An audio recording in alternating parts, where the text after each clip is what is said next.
Sakya, the student of MA Applied Economics. Today the topic is monetary policy. Monetary policy is a policy which is controlled and regulated by central bank of our country. It is regulated by RBI.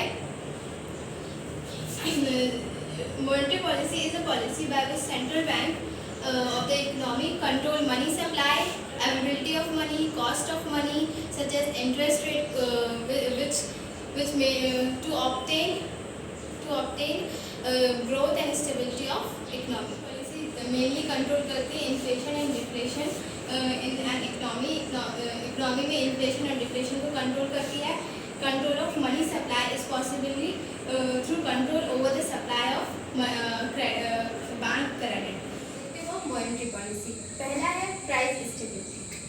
इसमें money supply अगर ज़्यादा होती है हमारी market में तो demand ज़्यादा होगी, डिमांड होगी तो प्राइस ज़्यादा होगी, जिसकी वजह से इन्फ्लेशन ज़्यादा होगा.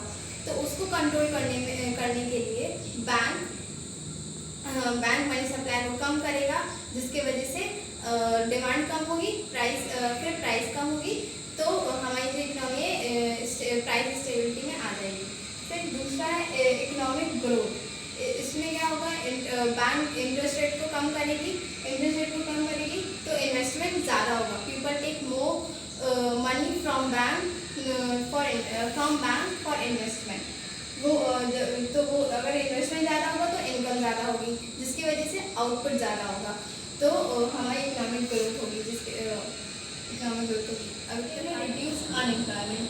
बैंक मनी सप्लाई को ज़्यादा करेगी तो हमारी बिजनेस एक्टिविटीज़ ज़्यादा होगी, जिसकी वजह से हमारी एम्प्लॉयमेंट ज़्यादा होगी इकोनॉमी में, तो हमारी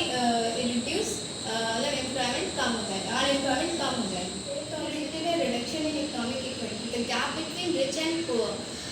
in this bank provide credit to the weaker section of economy at a lower interest rate.